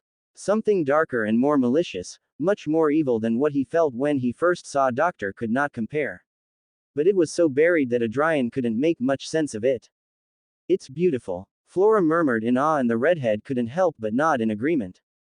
Before he could continue to think about what he was seeing, gravity did its job and pulled him down. Shit. Pum. Pam. Pow. With several loud, dry thuds, his body bounced and twisted as he fell, crawling over the edge of the crater. "Erg," Adrian grunted as he hit the ground, his body now covered in fresh cuts and bruises from the brutal fall. "Nothing's broken, luckily," the redhead thought as he tried to get up as best he could with his arms tied behind his back. The movement of rocks behind him caught his attention, and turning around, he watched as Doctor surfed down the rocks. With an amused smile, Doctor tilted his head and looked at him in amusement. "What? You didn't like the descent? Fuck you," Adrian growled, earning a chuckle from Doctor. Grabbing the ivies again, the man dragged the redhead back down as he looked at the pillar in front of him with a look full of emotions. "You have no idea how much it cost us to find it." Doctor began to explain when suddenly Adrian arched in disgust and began to cough. Suddenly, a huge, horrible smell of blood and rotting flesh had reached his nose. It was so strong that tears began to fall from his face, and if he could he would have vomited, but his stomach was almost empty. His mind became numb and murky. Cough, cough, cough, cough. The smell was so horrible that he was about to faint from it alone. And it was only getting stronger the closer they got to the pillar. Turning his head slightly, a devilish grin was on Doctor's face, whose eyes glistened with blood. "Oh, sorry, Mr. Kenway, I forgot to mention the smell. Don't mind it, it's nothing." Doctor stopped and, grabbing the dazed Adrian's head, lifted him high to admire the scenery. "It's just the rotting corpses of over 200,000 people." Tears fell from Adrian's eyes, which were wide with horror. Surrounding the pillar was a small artificial lake. This artificial lake was red, and even though it was still a good distance away, Adrian could smell the odor of blood and rotting flesh. In the part closest to the pillar there was dirt, forming an island. This dirt consisted of countless naked human bodies, piled on top of each other like garbage. He could recognize the bodies of boys, girls, men and women, elderly men and women. He could even see the bodies of some babies. The few faces that were uncovered showed horrified and pained expressions as maggots and flies consumed them little by little. The artificial lake and the island were the flesh and blood of all the people Blood Moon had kidnapped. Unable to contain himself any longer, a torrent of vomit came out of Adrian. It had a reddish color, as it was the blood he had swallowed during the recent torture. Letting go of his head and dropping it on his vomit, Doctor stomped on his head, sinking it into the ground. With a smile that went beyond his ears and eyes glowing crimson, the doctor spoke in an inhuman voice. "What's the matter, Mr. Kenway? Don't you like our parting gift?"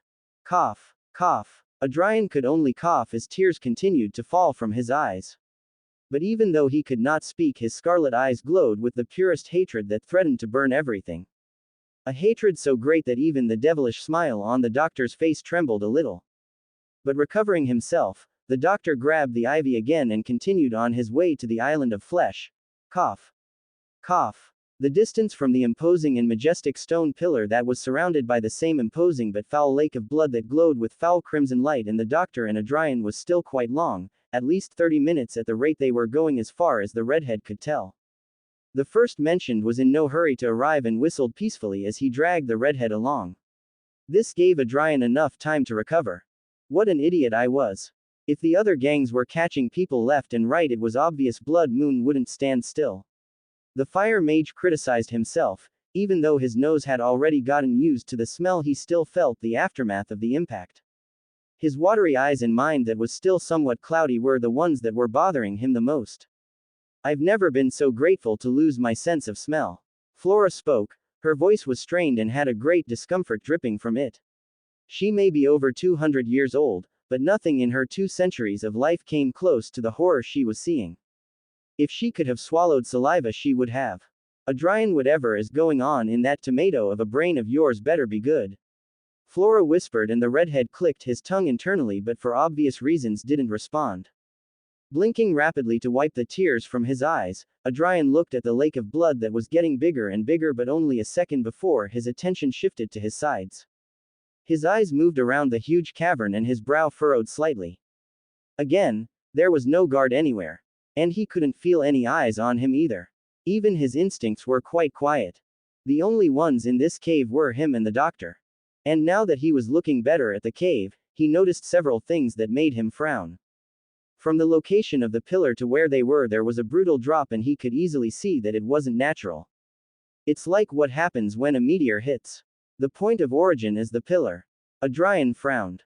Had the pillar fallen from the sky, that would mean that this cave at some point was open to the sky, and the passage of time buried whatever that pillar is. The red-haired man theorized, but due to the almost nil information he could not come to a conclusion in which he was satisfied. Again it all came back to the lack of information. Returning his attention to the doctor's back, Adrian clicked his tongue in annoyance. No guard, seriously. With the way you were pumping up this anniversary, I had already gotten the idea that we'd have a good crowd. You know, cakes, posters, even gave me the idea of a small band playing some classical piece. But this, it's certainly disappointing for such an important celebration, don't you think? Looking sideways at the red-haired man, Doctor laughed quietly. Oh, don't worry, Mr. Kenway. Everything you say is missing is already in place, just waiting to be called for curtain call. The man commented, amused and with a sideways grin as he looked at Adrian with eyes full of satisfaction, as if he knew something he didn't. At that, the red-haired man narrowed his eyes. And speaking of the public, the doctor paused for a few seconds before letting out a small chuckle. Hee hee. Don't read anything into that. We will have extremely special guests. The man exclaimed with a smirk as his gaze filled with madness, his crimson eyes dancing everywhere with no apparent aim. After a few seconds, his eyes refocused on the redhead, the madness replaced by genuine pity. Though it's a real tragedy that you won't be able to witness it. Shaking his head with a sad expression, Doctor let out a long sigh. You've got a screw loose.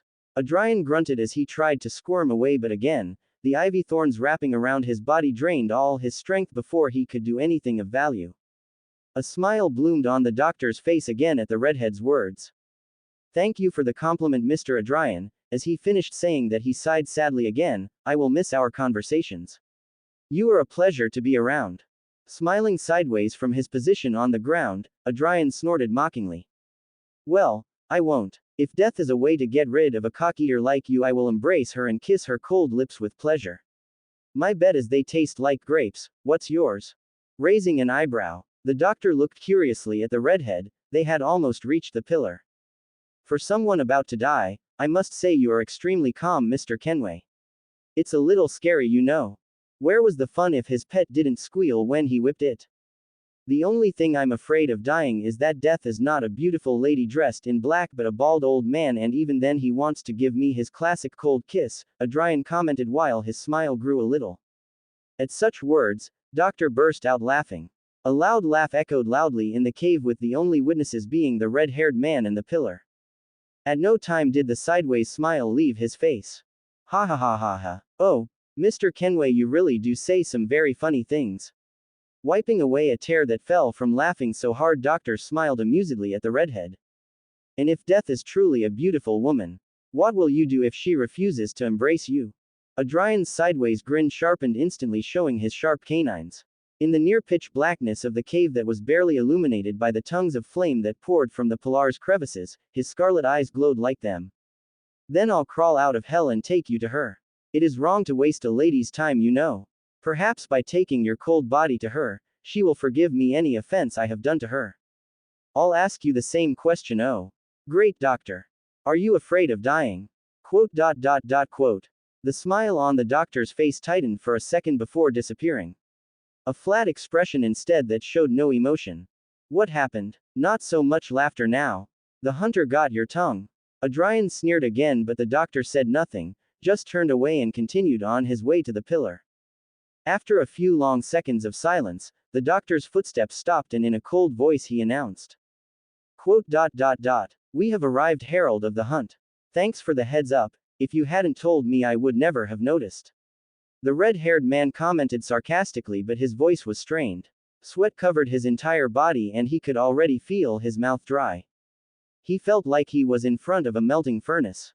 The heat was almost unbearable, and lying on the ground with no clothes on he could feel his skin burning from being in contact with the rock. Ads by PubFuture. A normal person would have passed out and died from the heat by now. Being so close to the pillar also meant he was near the lake of blood, and up close it looked worse than he thought possible. Something he had failed to see the first time. The lake was boiling. The hot blood was constantly releasing bubbles that gave off a horrible smell of rotting flesh. Surely they keep the blood here with some ritual. Otherwise, it wouldn't be in such a liquid state. Adrian thought, looking at the blood before his eyes went to the island of flesh. The bodies of the people who were not under the boiling blood were with their arms outstretched in all directions as if trying to anchor themselves to anything to escape their torture. Through their lifeless white eyes, he could feel how those thin, maggot-eaten hands seemed to be reaching out to him, to grab him and never let go again. Cold scarlet eyes looked back into the white eyes. The smell at this point was practically unbearable, but thanks to him always being in rotten, horrible-smelling places, thanks to his time in East Borough and his constant outings as James Holmes, Adrian could tolerate this smell quite well.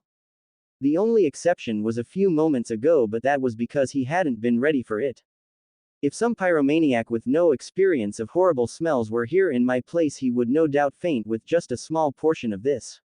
The red-haired man thought, feeling his mind become a little more turbulent.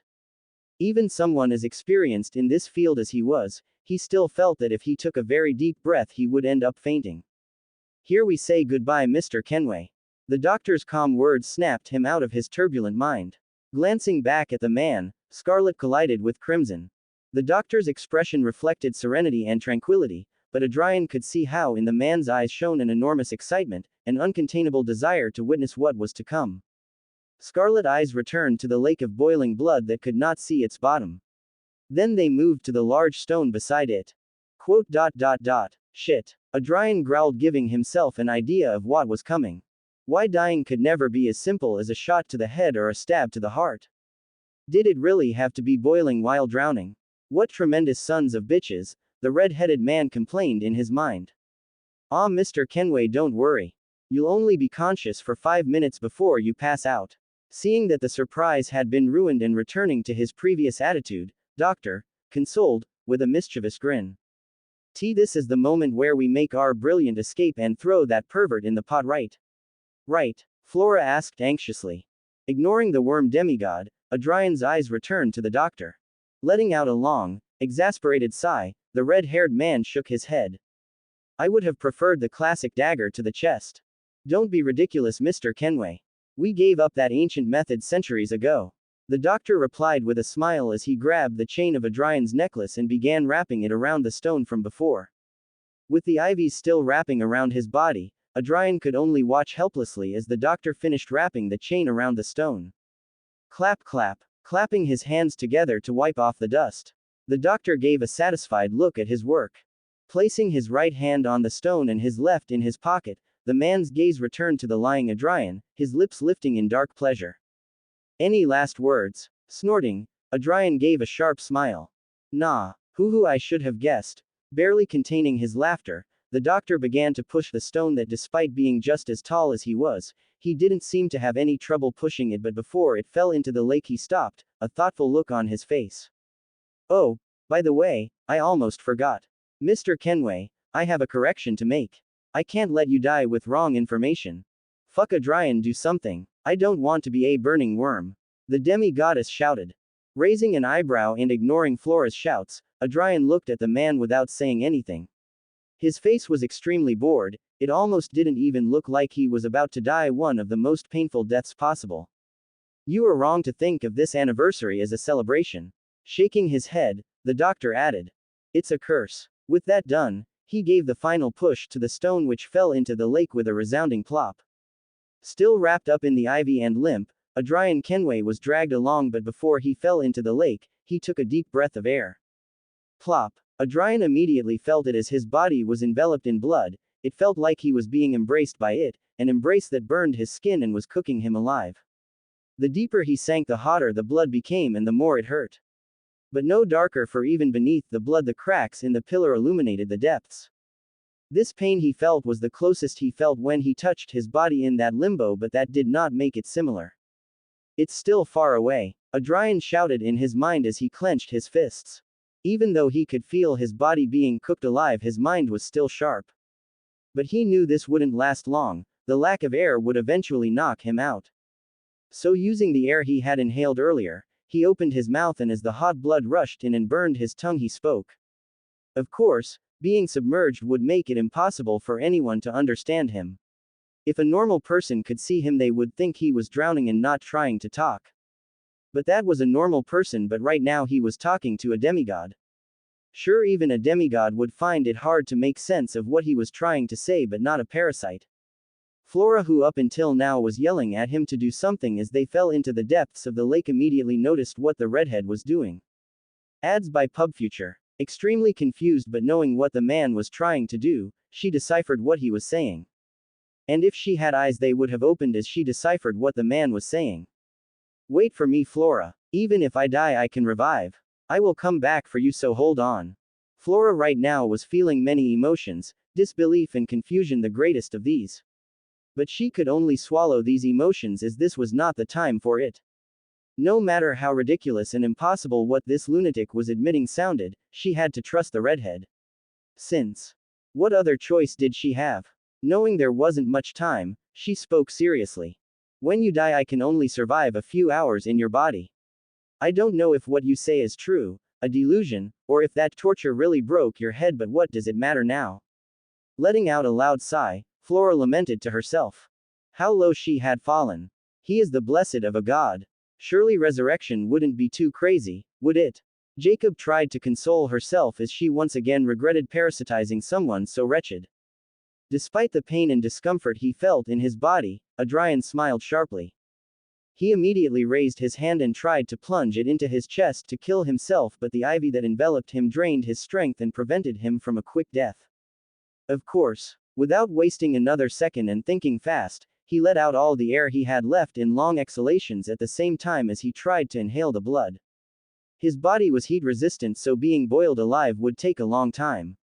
Also, drowning would take much longer due to his large lungs and the strong body of Sequence 7. If he couldn't stab himself, then he would drown himself. The mere fact that the blood made contact with his tongue made him vomit. The taste was worse than the smell by far. As if someone had mixed chicken skin that had been marinating in the sun for months, maggots that had been eating off that same chicken, and blended it with pig's blood. The rotten taste was horrible, and he doubted he would ever forget it in his entire life. Even though he was trying to kill himself. The body's survival instinct was strong, but even though it refused to listen to its owner, Adrian felt his mind go light and his vision blurred. He could feel the grip the ivy had on him weaken, but it still held him tightly, refusing to let go until he was dead. As the curtains of the darkness of unconsciousness began to embrace him, only one thought passed through the man's mind. You're up, Hunter's Hallow. With the bed made and after a few seconds and with the stone finally touching the bottom of the lake, Adrian Kenway passed out. Watching as the man disappeared into the blood. The doctor's body began to tremble and he leaned down, hugging his sides. Unable to hold it in any longer, he exploded in a mighty, terrifying cackle. Ha ha ha ha ha ha ha, ha ha ha ha ha ha ha ha. Falling to his knees, tears began to fall from his eyes. Tears of ecstasy. Raising his eyes to the sky and with a smile of complete madness on his face, the doctor continued to laugh. Ha ha ha ha ha ha ha. Despair, pain, hate, death. What decision will the so-called protectors of false peace make? Will they be able to do it or not? The sacrifice to keep this false peace. They call themselves protectors, but they use humans as pawns. They are nothing but false gods. Demons dressed as saviors. May this day be marked with blood in their minds and souls. The day of your greatest failure. Today will be remembered as the day Backlund fell. With an expression of pure ecstasy, the doctor looked up at the sky with a blurred gaze. And one step closer to you descending. My bloody moon. After a few long minutes of staring into nothingness, the doctor got up from the ground with a smile. He calmly wiped the dirt off his knees, and with a handkerchief that he took out of his pocket he wiped his face. After doing that and putting the handkerchief away, the shadows enveloped him and he disappeared into them and then reappeared at the entrance where 3 men were waiting for him. Everything is ready, sir. The Rose School forces are in place just waiting for the signal. Wraith Steve reported. He was still dressed in his tuxedo and blood-red coat. Magnificent. Let's get out of here, this place won't be safe anymore. Doctor commented as he walked towards the entrance, being followed closely by Wraith Steve, Devil Joseph, Zombie Jason, and Werewolf Tyre. The latter had their heads down due to their failure to capture the target. Joseph turned and looked at the lake of blood in the distance for a second before returning his attention to the front. A somewhat sour expression adorned his face. Don't worry, Joseph, you will get your new toy, but that will be later. Now we have work to do. Later some men will come to take the body away, so take off that long face. Without looking at the devil, the doctor replied. Joseph's eyes lit up and he nodded. Thank you, my lord. If that bastard's body was damaged, then his lord could restore it, so he was much more at ease now. As soon as they passed the entrance they walked on for a long while. Passing the empty cages and going deeper and deeper. Back to the pillar. Watching as after 10 minutes of drowning the redhead's heart finally stopped. Flora let out a sad and tired sigh. She closed her eyes and went back to sleep. If she wanted to last the hours she promised, she needed to save her energy. You better hurry, Adrian, the Jacob murmured in a weak voice as she fell into a deep sleep, but not before leaving a failsafe that would wake her once her companion's heart started beating again. At the same time that life left the red-haired man's body, the cracks in the pillar slowly stopped releasing tongues of flame. After 15 minutes, the last tongue of flame died and darkness filled the entire cavern. The sound of something cracking echoed, pounding the void like drums. At the same time, the darkness of the cavern was dispelled by a crimson light coming from the ever-growing cracks in the pillar. The lake of blood began to quake and the bodies of the people hugging the base of the pillar began to writhe like worms.